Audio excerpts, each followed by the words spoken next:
can tell the world. Hi, I'm Johnny, and this is Johnny Likes, the show where I talk about movies that I like. Today I'm going to talk about one of the best sequels of all time. Today, Johnny likes Terminator 2, Judgment Day.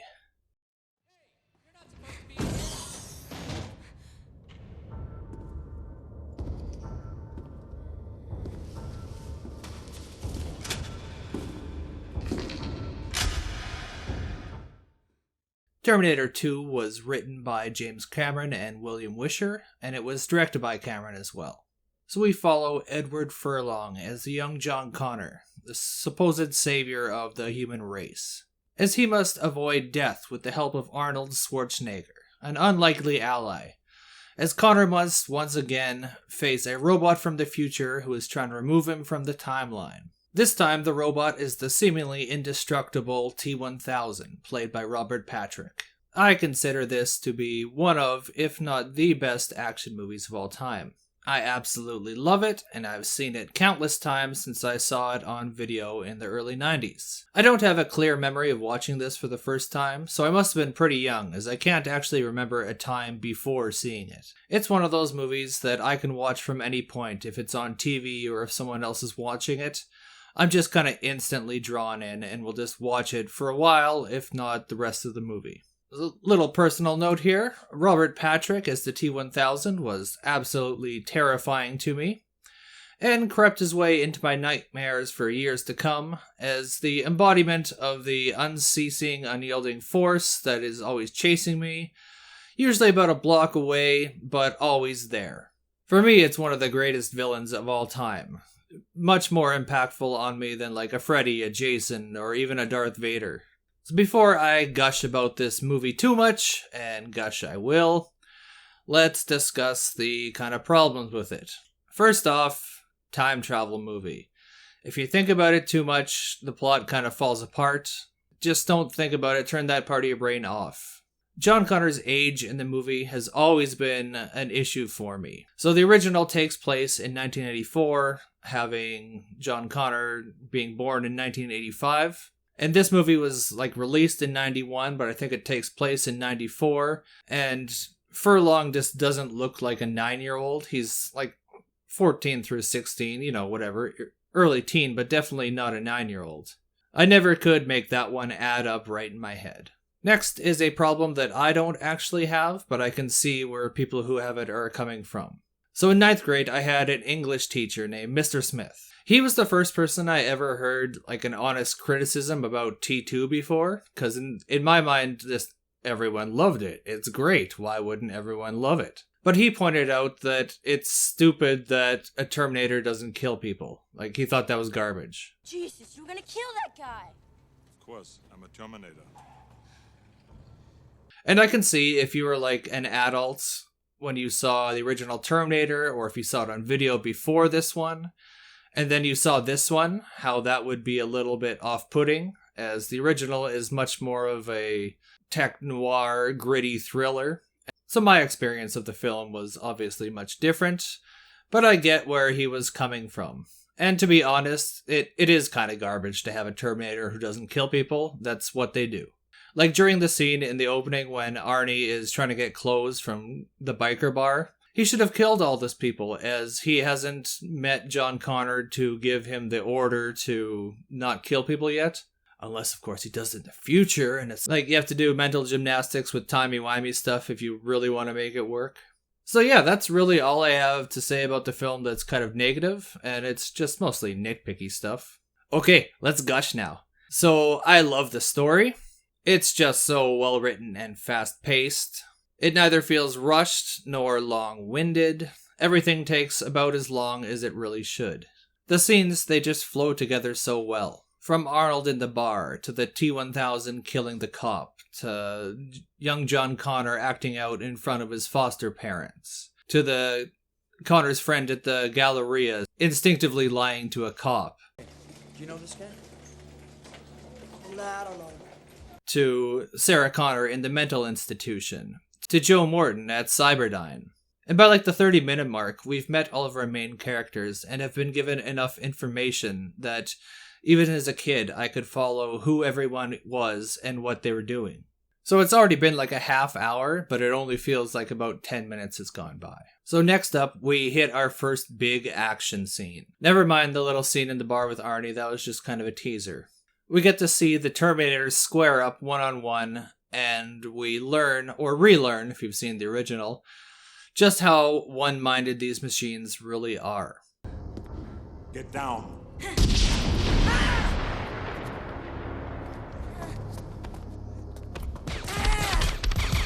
We also get the terrifying feeling that even though John now has a bodyguard, that it is an outdated and inferior version compared to the threat at hand.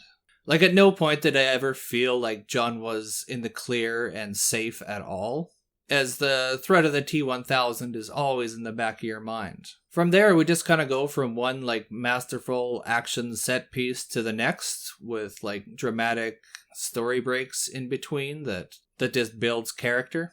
And that's the movie. It's damn near perfect in my mind. The acting in this was superb all around. Linda Hamilton was the obvious standout here. She was amazing as Sarah Connor. It's one of the most kind of iconic and badass performances that I can think of. To go from her character in the first film... Honey, can I have that coffee now, please? Yes, sir. Okay, who gets the burly beef? I ordered barbecue beef. I think that's mine, but I didn't He order gets the fries. barbecue beef. Mine's the chili beef deluxe. Okay, who gets the burly beef? Yes. And in stuff like Beauty and the Beast, to this...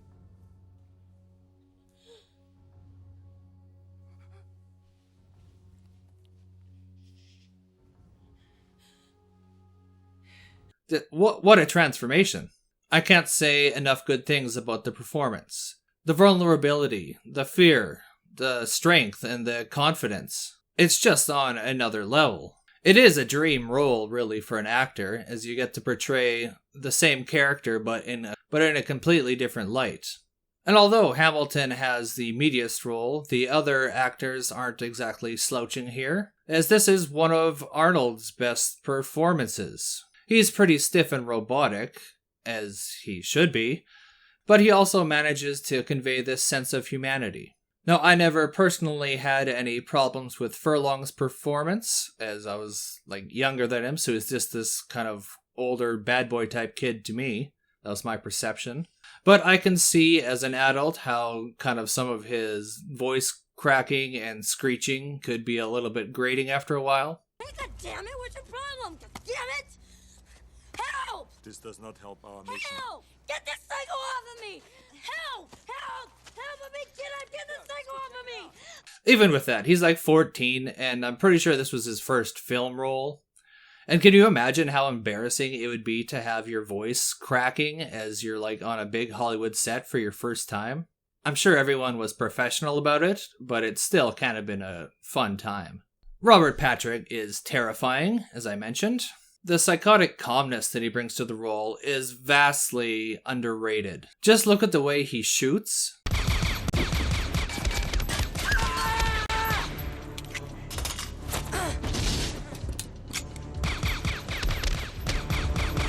And how he runs.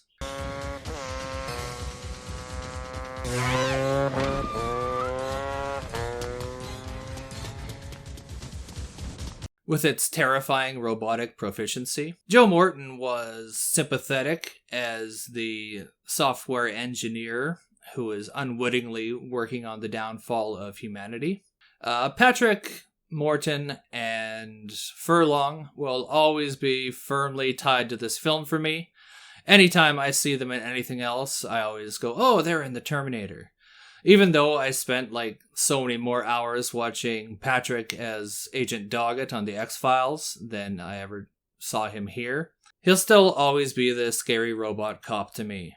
The special effects in this movie were so ahead of their time from when they were released, it's almost not even funny.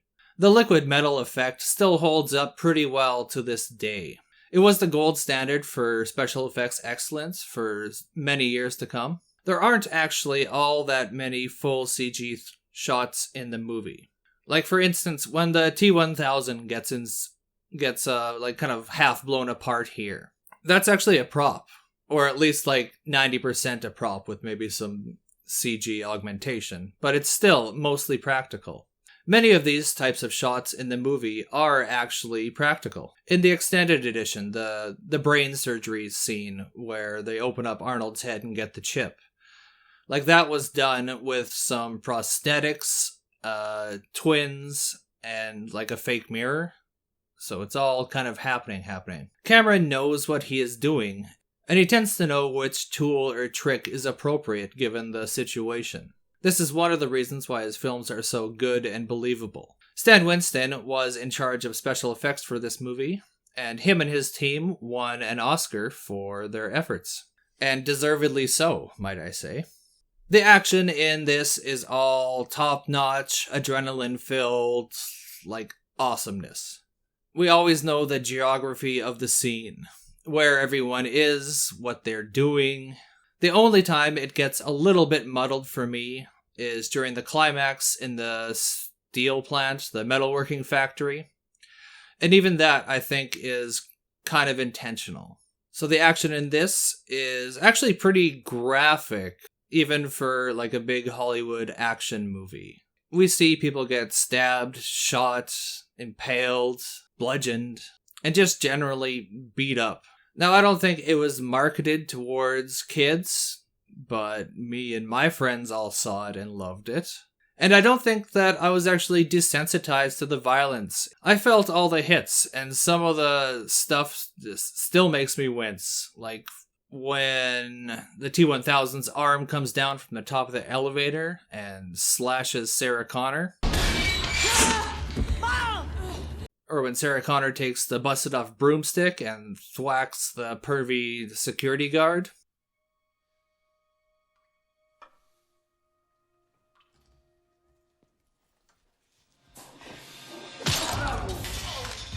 I felt that. It's brutal and it's visceral. The score by Brad Fiedel was perfect.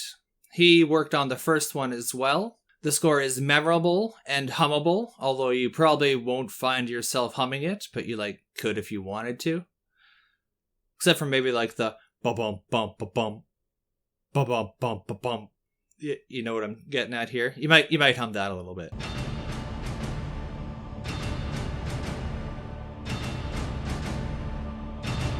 It accents the film wonderfully and does what a score should, which is to evoke a mood and highlight the emotions on screen. I also love the transition between color palettes that this film goes through. It's got its steely blue and black at night mode. It's got its summertime in California with its yellows and oranges. And it's got its fully washed out, we're in the desert look. And then it also has the orange and black steel factory look. Each one looks great, and they feel slightly stylized, but still quite realistic. And it just makes you feel like you have gone on a real journey with these characters through the film. It's like you've trekked across strange lands with them. So I love this movie. It's nearly perfect in my eyes, as I said. Now, there is definitely nostalgia involved here, but I suspect that if I was to just see this movie today, that I would still really like it. It's a 5 out of 5. If you are a young person who has never seen this or the original Terminator, I would recommend giving them a go. I know they're old movies, and your parents and maybe your grandparents talk about this movie, but there also is a reason that they would still be talking about this movie with that much time passed. So there might be something there for you. And I'm very curious as to a young person who's maybe 15 or 20 who's never really heard about the Terminator except for the last couple iterations. What's your thoughts on this movie? So if you fit the description of someone I just talked about, let me know your thoughts in the comments. I'm genuinely curious here. So recommendations on this one are to just watch all of James Cameron's movies, actually. All the stuff he's written and directed. I'm sure 95% of you have seen most of, if not all of these. But this is just a reminder of how good they actually are. Many of them are kind of genre-defining masterpieces for a reason. And that's because they're all really good. So if you have seen them, you know what I'm talking about. If you haven't, you are in for one hell of a treat. So what are your criticisms of T2 if you didn't like it? Who's the greatest villain of all time for you? And what do you want to see me talk about? If you could let me know in the comments, that would be great. If you could also like and subscribe, it's quick, free, and relatively painless, plus it really helps me out. Thanks for watching me talk about movies for a little bit, and you can tune in next time to see what else Johnny likes. You don't know what you're doing!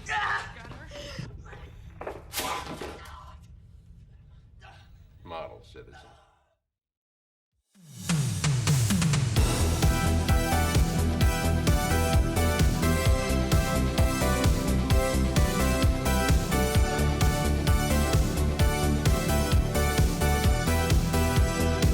You tell him, Johnny. You tell the world.